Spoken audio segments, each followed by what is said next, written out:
Hey guys, this is Jay, your spiritual INTJ, and this is my channel, Faith Evolved.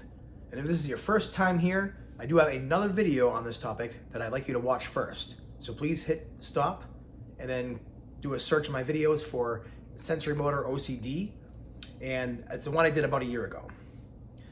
This is an update to that. So this is the 2-year update basically from when I first started experiencing these symptoms. So just a little quick recap. About 2 years ago, maybe 2 years and 2 months ago, I woke up one morning and noticed that my eyes were blinking. And for some reason, that scared me. And, from that point on, I tried to ignore it. And, occasionally it would pop up. I'd be driving down the road or at work or at home, doing, work or chores or what have you. And then it would keep, coming up, and I just tried to act like nothing was wrong. And, I kind of lived with it for a few months. Didn't really think too much of it, wasn't too scared of it, which was a good thing. But, towards, the middle of the year, I was moving and also separating from my then wife, now ex-wife, and going through a job change situation, just a lot of stress. And I was self-medicating with marijuana. And I honestly think that marijuana is what triggered this to begin with, and the continued use of it with all the stress and anxiety and just, adrenal response, it all culminated in getting multiple themes, freaking out, panic attacks, just hopelessness and despair, all crashing in on me and my whole world just closing in. And I would cycle through multiple themes for a good part of the rest of the year. So it was pretty hard. And of course, like you right now, you probably went on the internet, did searches for, these symptoms and found, that it's a legit condition. It's a subset of OCD. And, you probably got scared. And like me, you saw other themes and then, you kind of like got those themes yourself. They latched onto you and your awareness. So you learned pretty quickly that, you don't want to do that. And, it's hard, it's very scary. You don't know what's going on. You feel like it's going to happen for the rest of your life, and you're just stuck within your own mind. So I know, very deeply what it's like. And I think I probably had it worse than almost anybody had it. Honestly, I think, I can't imagine anybody having it worse than I did. At least for there was a 2 or 3 month period of time where it was like, almost all day, every day. So, and there's nothing worse than, a new theme popping up, because that new rush of, fear and anxiety comes up and panic. You're like, oh shoot, here's another one that I have to deal with. And it was, thankfully, that I had, met somebody else on YouTube. His name is Michael Murtica. And I'm not sure how you pronounce it, but he could tell you. And he had a channel called Murtica Mindfulness, and that's now called Mind on Majesty. And honestly, a big part of what saved me and got me through that, it was his channel, his videos on this topic. And of course there was other things too that I did. Of course, spiritual practices, like prayer and meditation, and just moving on with my life the best I could, trying not to focus on it, stopping going on the internet and Googling things and, researching the condition. There's so many different things that I did, but the biggest thing I think was just being educated on what exactly that it was, and that I was not alone, and you are not alone with this condition either. But I know how separating it can make you feel, and isolating, just making you feel like that your world is closing in on you, your life is over as you know it, you'll never go back to normal. And I can tell you right now, if there's one thing that you could hold on to, is that you will get better. If there's anything I can guarantee you, and if you think about it, that's the best thing you could probably hear out of this entire situation, is that you will get better. And, because if you don't get better, then what's the point, right? So now, you really need to be patient with yourself. Now, right now, it's about 2 years, maybe 2 years and 2 months that I've, since I've had this. I'm not going to say that I've been struggling that long with it, because it's not a struggle for me anymore. Do I get flare-ups occasionally? Yes. There'll be sometimes I'm driving down the street and I notice my eyes blinking or whatever, or other symptoms. And I try to do my best to not, tell you all the different themes that I had, because I don't want to freak you out. And even though at some point you should be able to go online, Google all these symptoms, and it not even faze you. Because right now, it doesn't faze me. You can tell me whatever theme you have, and it's like, whatever, because I've healed the anxiety root of the issue. Because the best news about this is it's all one thing. It all comes back to fear and anxiety. Without fear, without anxiety, it just rips the root out of the entire condition, which means you don't have to heal each and every single condition or theme one at a time. Thank God, right? So you will notice that some of them will be more, prominent than others. Like I have a couple that still pop up for me from time to time. But there's some that I totally forgot about, or that when I think of them, they had zero trigger whatsoever, and I just go on with my life. And that's the thing I would say. If you're at a point where you've been struggling with this for a long time, you tried everything, and nothing's helping, then you have your answer. I know it sounds like what? That's your answer. Nothing. Do nothing.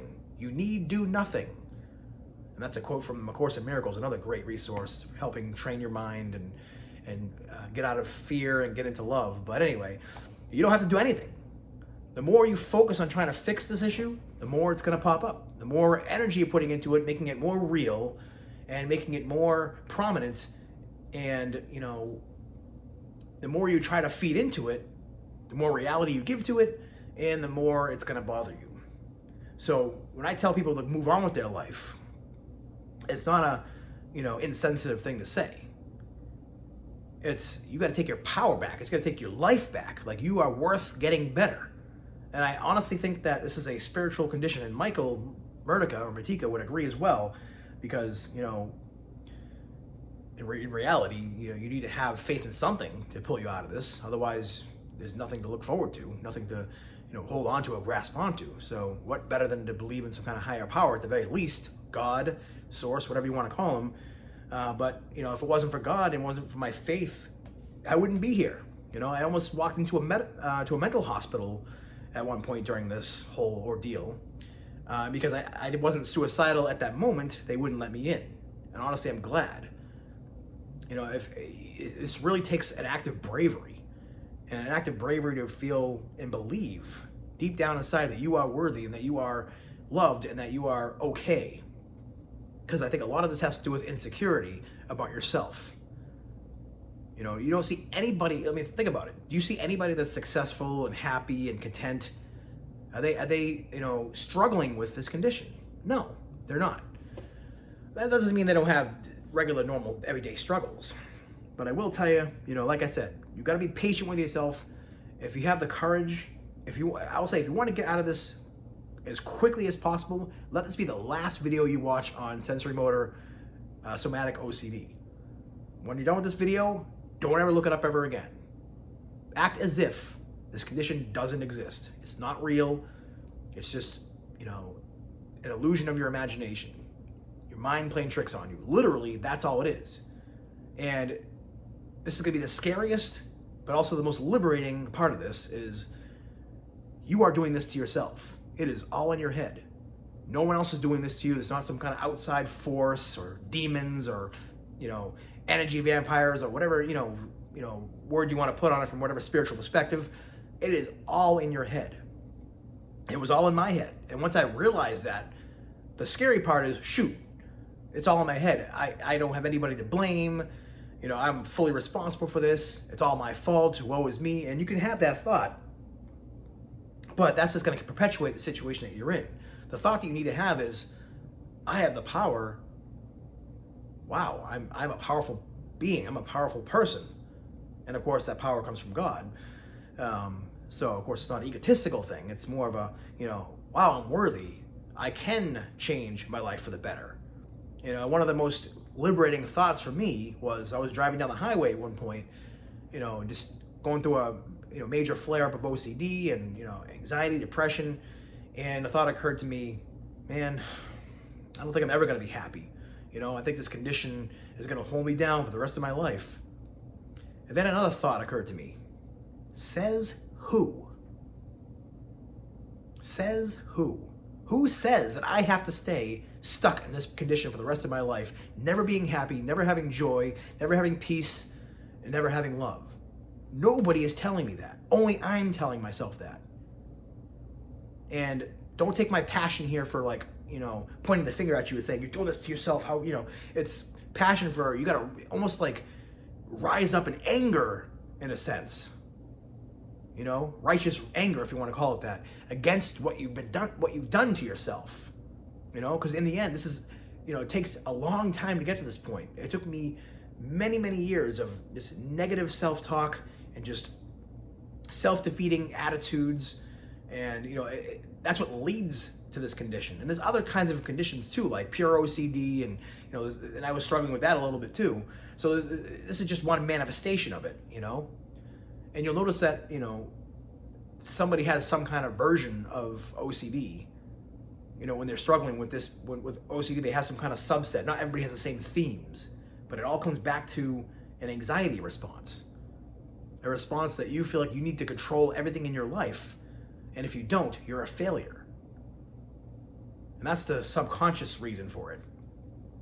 And I was that way too. I needed to know the answer to everything, and if I didn't, something was wrong with me. Or if I had the wrong answer, or only part of the answer, like I needed to be right. Not that I had to be right, pat myself on the back, I'm righteous and, above somebody else, or, whatever. It was more of like, I had to be right to be okay, and you don't have to be, and it's the beautiful thing about this is you can be like, oh, well, I have this OCD, whatever.